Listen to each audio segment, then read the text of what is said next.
Voilà, nous allons poursuivre ce matin avec l'avant-dernière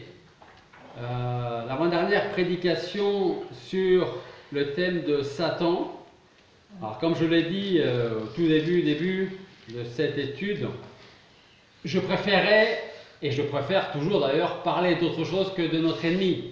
Mais, quelque part, plus on en parle, et plus on est capable, avec l'aide du Seigneur, d'être prêt à affronter ces attaques, à le voir arriver, donc à toujours être sur nos gardes. Alors ce matin, nous allons donc poursuivre, et on va retourner au tout début, en Genèse, chapitre 2, et on va lire le passage après, mais Genèse chapitre 2, c'est le moment où Satan va conduire Ève vers le questionnement, vers le doute, pour en fait l'amener jusqu'à la tentation et tomber dans la tentation. Mais là où je veux en venir, surtout, vous allez le voir ce matin, c'est que vous allez voir qu'à travers les paroles de Satan, c'est un peu comme la politique. On vous dit quelque chose, ou on vous promet quelque chose, que peut-être on vous donne, mais parfois il peut y avoir quelque chose de caché derrière.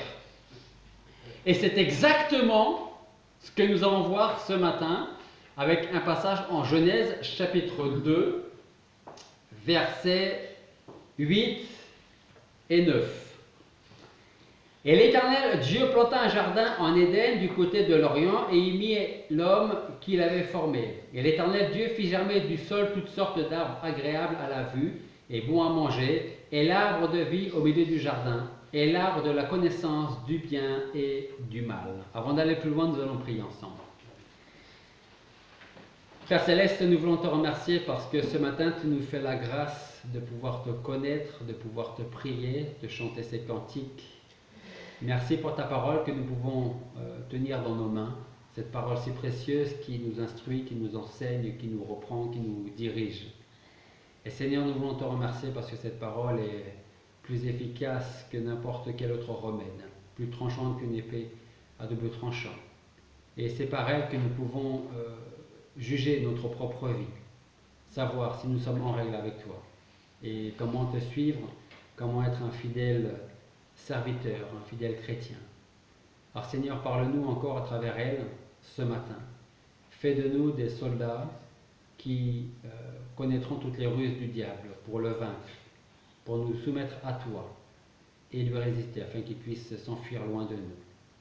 Fais de nous ce que tu veux que nous soyons. Parle-nous, dispose-nous favorablement ce matin. Et c'est en ton nom que nous te prions. Amen. Donc, là, avec les versets 8 et 9, nous avons simplement commencé à voir le contexte du passage que nous allons voir maintenant. Donc, je reprends versets 8 et 9.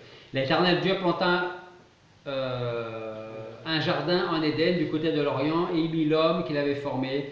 Et l'Éternel Dieu fit germer du sol toutes sortes d'arbres agréables à la vue et bons à manger, et l'arbre de vie au milieu du jardin, et l'arbre de la connaissance du bien et du mal. Ça, c'est le contexte sur lequel nous étions venus, nous avions commencé il y a quelques semaines. Verset 15.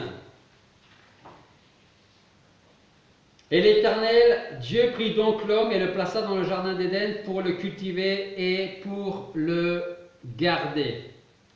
Verset 16. Et l'Éternel Dieu commanda à l'homme en disant: tu peux manger librement de tout arbre du jardin, mais quant à l'arbre de la connaissance du bien et du mal, ça c'est verset 17, tu n'en mangeras pas, car au jour où tu en mangeras, certainement tu mourras. Donc, nous avons le contexte. Nous avons Adam et Ève et l'Éternel. Et dans notre imagination, on peut essayer de voir Satan en retrait quelque part, en train d'observer et en train d'attendre son moment à lui. Donc, l'Éternel donne un commandement simple à Adam et Ève. Tu vas cultiver le jardin, tu vas t'en occuper, tu peux manger de n'importe quel fruit, sauf ces fruits-là. Jusque-là, il n'y a rien de compliqué. Puis, nous arrivons au chapitre 3. Genèse chapitre 3, versets 1 à 11. Or le serpent était le plus fin de tous les animaux des champs que l'Éternel Dieu avait fait. Et il dit à la femme, quoi? Dieu aurait dit, vous n'en mangerez point de tout arbre du jardin? Et la femme répondit au serpent, nous mangeons du fruit des arbres du jardin, mais quant au fruit de l'arbre qui est au milieu du jardin, Dieu a dit, vous n'en mangerez point et vous n'y toucherez point, de peur que vous ne mouriez. Alors le serpent dit à la femme, vous ne mourrez nullement. Mais Dieu sait qu'au jour où vous en mangerez, vos yeux s'ouvriront et vous serez comme des dieux connaissant le bien et le mal. Et la femme vit que le fruit de l'arbre était bon à manger, qu'il était agréable à la vue et que l'arbre était désirable pour devenir intelligent. Et elle prit de son fruit et en mangea et en donna aussi à son mari auprès d'elle et il en mangea. Et les yeux de tous deux s'ouvrirent et ils connurent qu'ils étaient nus. Et ils cousirent des feuilles de figuier et se firent des ceintures. Et ils entendirent la voix de l'Éternel Dieu qui se promenait dans le jardin au vent du jour. Et Adam et sa femme se cachèrent devant la face de l'Éternel Dieu au milieu des arbres du jardin. Verset 9. Et l'Éternel Dieu appela Adam et il lui dit, où es-tu? Il répondit, j'ai entendu ta voix dans le jardin et j'ai craint parce que je suis nu et je me suis caché. Et Dieu dit, qui t'a montré que tu es nu? As-tu mangé de l'arbre dont je t'avais ordonné de ne pas manger? On continue un peu plus loin avec le verset 12. Et Adam répondit, la femme que tu as mise auprès de moi m'a donné du fruit de l'arbre et j'en ai mangé. Et l'Éternel Dieu dit à la femme, pourquoi tu fais cela? Et la femme répondit, le serpent m'a séduite et j'en ai mangé. Alors nous avons ici le contexte que nous avons vu dans le chapitre 2, nous avons ce qui s'est passé au chapitre 3, comment la tentation est arrivée, comment ils sont tombés dans la tentation, et ce qui explique pourquoi aujourd'hui nous vivons dans le péché et en rébellion constante avec Dieu. Donc, dans le passage que nous venons de lire, nous avons la façon dont Satan s'y prend pour séduire, pour mentir, et pour faire croire donc que ce qu'il est en train de dire est la vérité. Et comme je l'avais dit il y a quelques semaines, en fait, Satan est en train de faire douter Ève. C'est une des forces de Satan, ou diable avec un petit dé, les 9 dés avec le doute. D'accord? Donc, ce que nous avons vu, ce que nous voyons encore là, c'est que Satan va travailler dans l'esprit, dans la tête d'Ève, en lui faisant croire que Dieu n'a pas vraiment dit ce qu'il voulait dire, ou que Ève n'a pas bien compris ce que Dieu était en train de dire. Donc il va mentir. Ève lui dit, Dieu nous a dit, vous n'en mangerez pas, sinon vous allez mourir. Et le mensonge de Satan est quand il dit, vous n'allez pas mourir. Et là, il y a en fait deux mensonges. Et vous savez ce qu'on dit souvent, c'est qu'un mensonge amène encore un autre mensonge, ou un péché amène un autre péché. Là, Satan dit, vous n'allez pas mourir. Quand ils ont mordu dans le fruit, ils ne sont pas tombés raides, morts par terre. Alors peut-être que dans l'esprit, peut-être, ça n'engage que moi, d'Ève et d'Adam, ils se sont dit, on a mordu, mais on n'est pas mort. Donc le serpent avait peut-être raison. Mais certainement que Adam et Ève n'avaient pas compris, c'était une mort, une séparation spirituelle d'avec Dieu. Chose que nous, malheureusement, nous vivons aujourd'hui. Une séparation avec Dieu. Ce que je veux voir ici, c'est que du début jusqu'à aujourd'hui, ou en tout cas jusqu'à ce que le Seigneur revienne, Satan veut contrecarrer les plans de Dieu et nous faire croire que ce que Dieu nous dit, ou c'était pour avant, l'Ancien Testament, c'est pas pour toi l'Ancien Testament, c'était pour les gens d'avant, c'était pour le peuple d'Israël. Ou alors il va nous faire croire que, d'une manière ou d'une autre, Dieu ne prend pas soin de nous comme nous le méritons. Donc, autrement dit, Satan, c'est ce qu'il a commencé à faire avec Adam et Ève, ne veut pas que le pécheur soit réconcilié avec Dieu. Ou alors, faussement. C'est-à-dire, en faisant croire que Dieu est trop bon pour laisser des pécheurs partir en enfer. Et il est là le double mensonge de Satan quand il dit « vous ne mourrez pas ». Et ce même mensonge, on le retrouve aujourd'hui chez ceux qui peuvent prétendre être chrétiens et qui pourtant diront « l'enfer n'existe pas parce que comme Dieu est amour, il ne peut envoyer personne en enfer ». Autrement dit, le mensonge de Satan il y a environ 6000 ans est toujours d'actualité aujourd'hui. Vous ne mourrez pas. Autrement dit. Vous savez ce que Satan est en train de dire réellement? Ce qui veut nous faire croire, ou faire croire au monde, à ceux qui ne connaissent pas encore Dieu, ou qui quelquefois ont été à l'église, quelle que soit l'église d'ailleurs. Satan est en train de leur dire, tu crois en Dieu? Oui, je crois en Dieu. Est-ce que tu penses que Dieu est amour? Oui, je pense que Dieu est amour. Donc tu ne vas pas mourir. Tu n'iras pas en enfer. Comment un Dieu d'amour peut-il envoyer une personne comme toi en enfer? Donc tu ne vas pas mourir. Autrement dit, ça amène encore un autre mensonge ou une autre manière de vivre. C'est comme si Satan nous disait ouvertement, vis comme tu veux, parce que Dieu est amour. Et à la fin, il va passer l'éponge et il va te laisser rentrer à la maison avec tous les autres. Vous ne mourrez pas. Tu n'as pas bien compris les paroles du Seigneur.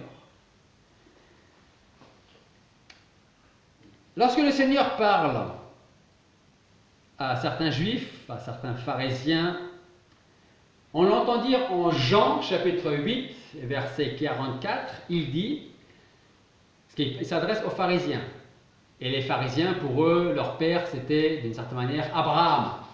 Ils descendaient directement d'Abraham, et ce n'est pas ce Jésus qui allait leur enseigner quoi que ce soit de la parole. À cela, le Seigneur répond en Jean 8, 44, « Le Père dont vous êtes issus, ce n'est pas Abraham, c'est ce qu'il pourrait rajouter entre parenthèses, le Père dont vous êtes issus, c'est le diable. Et vous voulez accomplir les désirs de votre Père. Il a été meurtrier dès le commencement, et il n'a point persisté dans la vérité parce qu'il n'y a pas de vérité en lui. Lorsqu'il dit le mensonge, il parle de son propre fond, car il est menteur et le père du mensonge. » Alors, on dit souvent que le premier meurtre, c'est Caïn et Abel. N'est-ce pas? Mais qu'est-ce que nous dit le Seigneur là? Il dit, il a été meurtrier dès le commencement, avant Caïn et Abel. Parce qu'il a amené Adam et Ève à la tentation, ils sont tombés dedans, et il a fait en sorte, sans enlever la responsabilité d'Adam et Ève, il a fait en sorte que Adam et Ève soient morts. Parce que les paroles précédentes du Seigneur, c'était « si vous en mangez, vous mourrez. Vous ne serez plus avec moi, vous serez séparés. » Et le Satan dit « vous n'allez pas mourir. » Il croque dans le fruit, effectivement, il ne tombe pas raide mort par terre, comme on l'a vu la semaine dernière avec Ananias et Saphira. Vous vous souvenez? Quand il a menti. Et une fois qu'ils ont menti, ils sont tombés raide mort par terre. C'est pas ce qui est arrivé à Adam et Ève.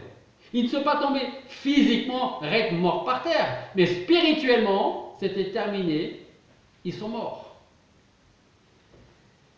Si le Seigneur, à travers toute la parole, nous met en garde contre Satan, c'est parce que Satan existe.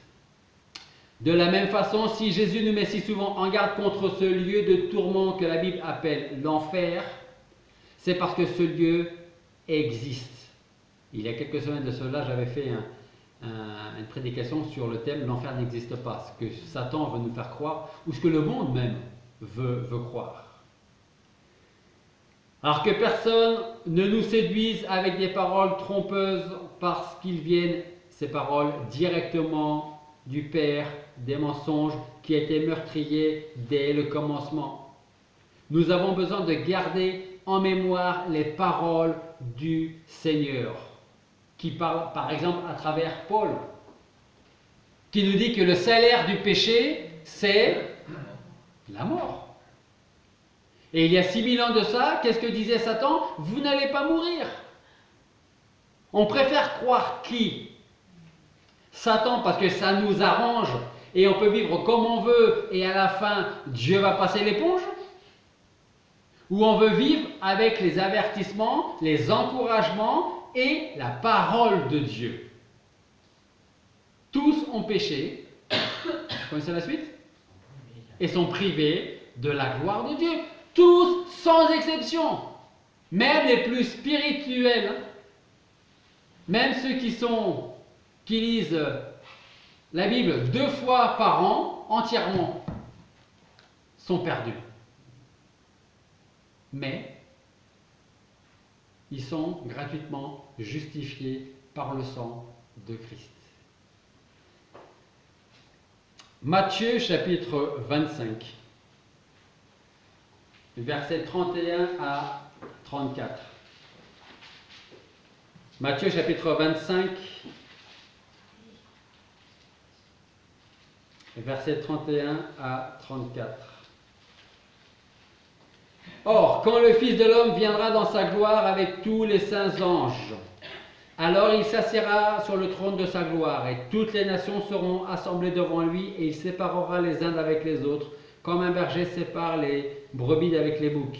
Et il mettra les brebis à sa droite, et les boucs à sa gauche. Alors le roi dira à ceux qui seront à sa droite, venez, vous qui êtes bénis de mon Père, possédez en héritage le royaume qui vous a été préparé dès la fondation du monde. Verset 41. Ensuite, il dira à ceux qui seront à sa gauche, retirez-vous de moi, maudits, et allez au feu éternel préparé au diable et à ses anges. Si l'enfer n'existait pas, s'il n'y avait pas cette séparation éternelle avec Dieu, à quoi serviraient les paroles du Seigneur? Il ne ferait pas de tri. Il ne garderait pas les siens et rejetterait les autres. Si l'enfer n'existait pas, s'il n'y avait pas un jugement à la fin, c'est pas comme la chanson de Paul Naref qui dit on ira tous au paradis. Hein. Alors vous avez remarqué que là encore c'est subtil parce que on n'est pas d'accord avec la chanson. Mais pour ceux qui connaissent la mélodie, c'est quelque chose qu'on retient très facilement. C'est quelque chose qui est entraînant. Nous irons tous au paradis. Non, on n'ira pas tous au paradis. Par contre, nous serons tous présents, debout, devant le Seigneur un jour. Mais pas pour que tous aillent dans le même lieu. Le monde fera toujours en sorte de ne pas croire ce qu'il n'aime pas, ce qui ne l'arrange pas, ce qu'il ne veut pas. Et malheureusement, beaucoup de chrétiens font la même chose. On va croire ce qui nous plaît, et ce qui ne nous plaît pas, ce qui ne nous convient pas, on n'en veut pas, ou on le laisse de côté et on l'oublie, d'une manière ou d'une autre. Beaucoup ne voudront pas croire que l'enfer existe, car pour eux, cela est incompatible avec un Dieu d'amour. Pour beaucoup, l'idée de l'enfer est une idée tellement horrible qu'elle ne peut pas être vraie. Comment est-ce qu'un Dieu laisserait dans ce lieu de tourment pour l'éternité quelqu'un qui va souffrir pour l'éternité? Et il y en a un qui se réjouit de ça. C'est notre ennemi, qui d'une manière ou d'une autre va continuer ou va essayer de nous faire croire que l'enfer n'existe pas. Satan se réjouit de voir tant de personnes entretenir une telle idée et de ce fait ne pas prendre au sérieux les paroles du Seigneur.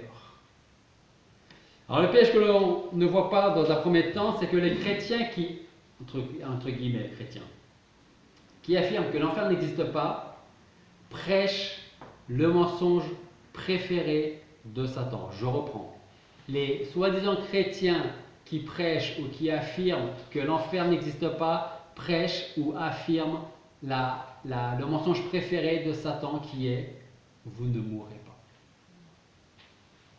Et il y en a qui pensent que si on ne va pas au ciel, et là je parle d'une branche du protestantisme, si vous n'êtes pas au ciel, eh bien une fois que vous êtes mort, vous êtes mort. Et c'est fini.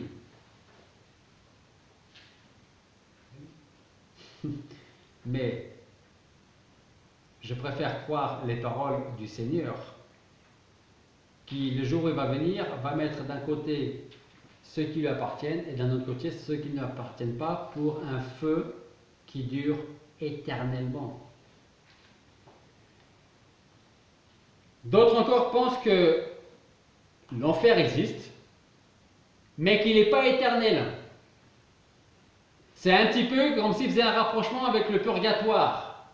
Selon la vie que vous aurez menée ici-bas, eh bien vous allez passer plus ou moins de temps dans ce lieu de tourment. Alors après, il y a deux autres encore idées qui sortent de cette première idée. C'est-à-dire que vous allez passer un certain temps dans ce lieu de tourment. Une fois que vous avez passé ce temps-là, hop, vous allez retourner avec le Seigneur, ou alors vous allez sortir de ce lieu de tourment, pas pour être avec le Seigneur, mais pour être complètement anéanti et ne plus jamais exister.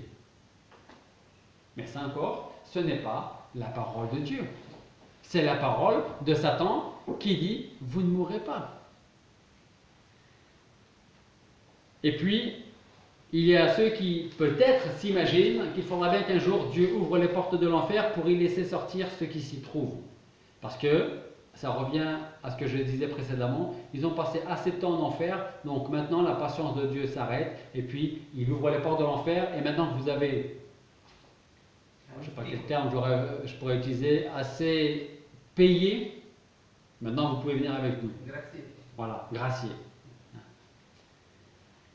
Lorsque nous témoignons, et ça c'est important, lorsque nous témoignons autour de nous, on ne doit pas seulement parler du ciel, on doit aussi parler de l'enfer.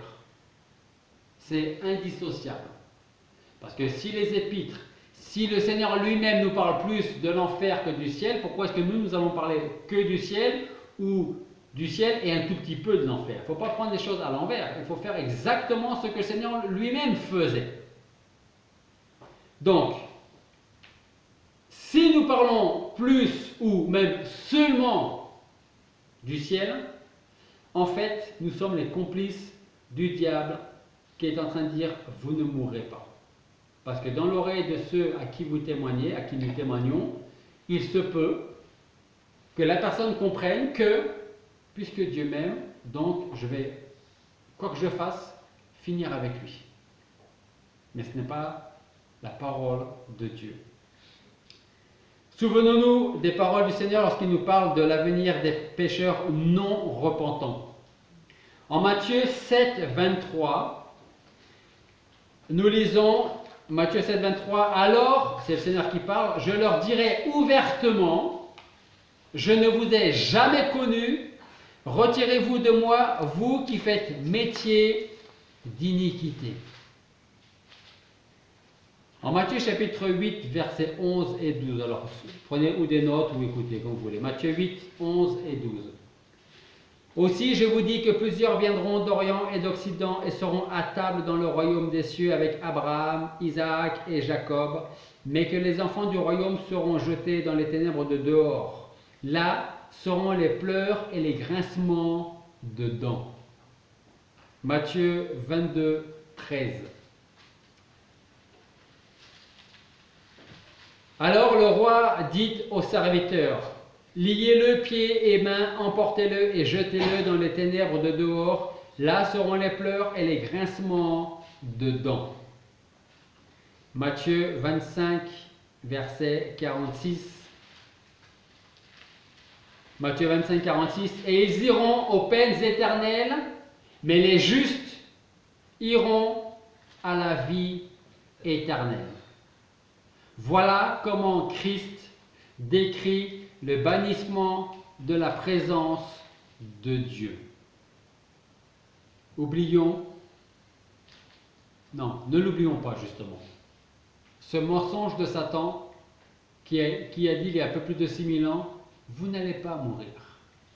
parce que Dieu vous aime. Gardons-le justement à l'esprit pour que nous puissions annoncer le contraire de cela.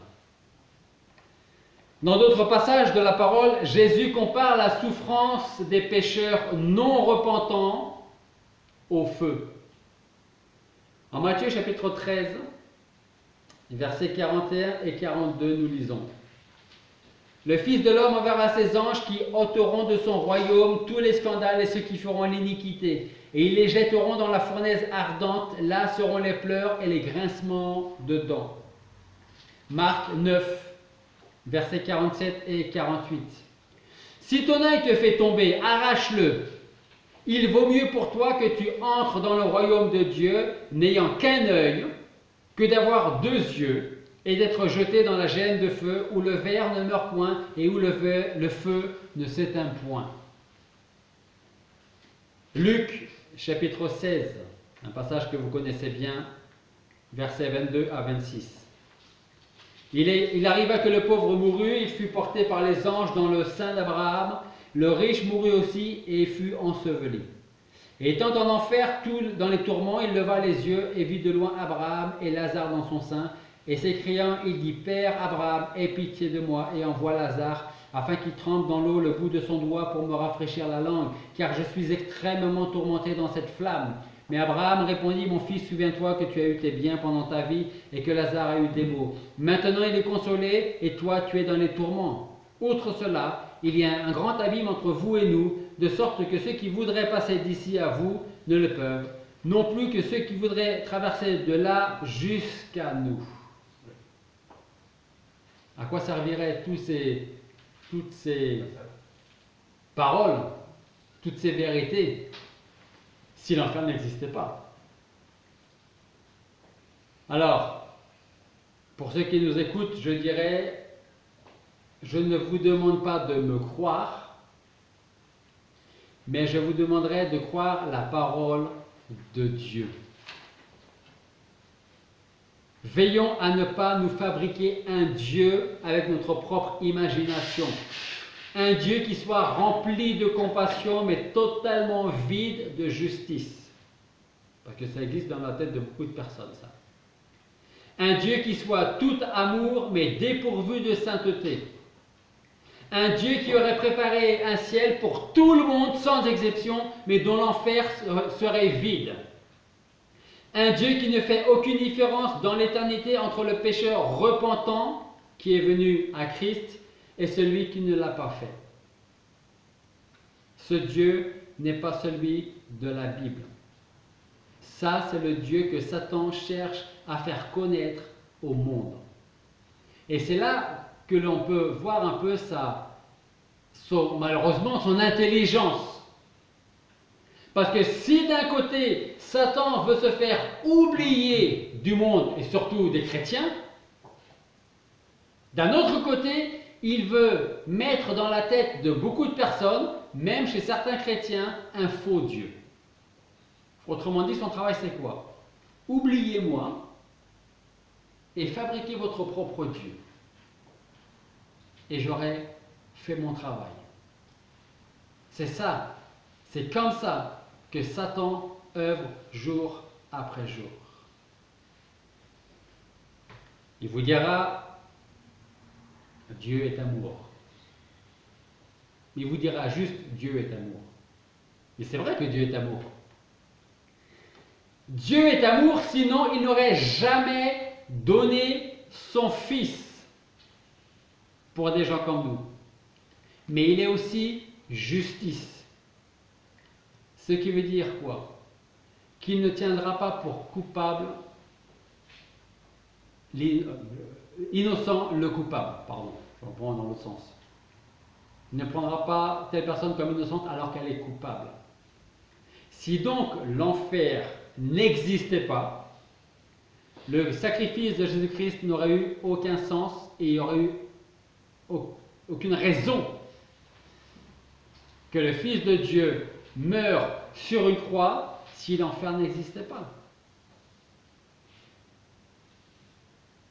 Satan existe. L'enfer existe. Retenons donc fermement les paroles du Seigneur et rejetons avec force et conviction les mensonges de celui qui veut nous nuire. Est-ce que tu es sûr que Dieu a vraiment dit que? T'inquiète pas, tu ne vas pas mourir. Autrement dit, vis ta vie comme tu veux. Mais là, il s'adresse aux chrétiens dans ce cas-là, comme ça. Il ne s'adresse pas à celui qui rejette ou qui ne croit déjà pas en Dieu. Il s'adresse à ceux qui veulent vivre leur vie pour Dieu, pour le Seigneur. Vis comme tu as envie de vivre. Pense à toi, pense un peu plus à toi qu'aux autres ou qu'à ton Dieu. Alors on a besoin de penser à soi quand on a besoin de se reposer.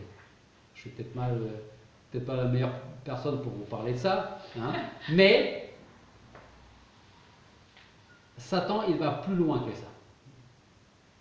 Prends un peu de recul avec l'Église, avec ta vie avec le Seigneur, ta relation avec lui. Et profite, parce que tu es jeune, pour ceux qui sont jeunes, comme moi, profite, vis ta vie, et après tu peux reprendre ta marche avec le Seigneur. Profite de ta vie présente. Et demain, on verra autrement, autre chose. Mais c'est aujourd'hui qui nous appartient, ce n'est pas demain. Donc, faisons attention de ne pas tomber dans les pièges de Satan. Et Dieu voulant, nous allons conclure cette série la semaine prochaine. Prions. Père Céleste, nous voulons te remercier parce que ce matin, tu nous parles à travers ta parole. Et nous pouvons voir qu'à travers un mensonge, il peut y avoir un autre mensonge de caché. Effectivement, comme le disait l'apôtre Paul, nous connaissons, nous savons quelles sont les intentions de Satan, notre ennemi. Alors Seigneur, aide-nous à tenir ferme face à la tentation, face à ces mensonges. Et si nous avons des doutes, alors fais en sorte que nous puissions nous tourner vers ta parole, nous tourner vers toi, afin d'être éclairés et de continuer à marcher dans ta lumière. Seigneur, lorsque nous témoignons, fais-nous penser également à parler non seulement de ton royaume, de notre patrie qui nous attend, mais aussi de l'enfer, où malheureusement beaucoup sont déjà, tous ceux qui t'ont rejeté et qui n'ont jamais voulu se tourner vers toi. Seigneur, utilise-nous pour être de fidèles témoins efficaces de ta parole, de la vérité. Et utilise-nous pour amener notre âme jusqu'à toi, jusqu'à Jésus-Christ, afin que tu les sauves. Et c'est en ton nom que nous te prions. Amen.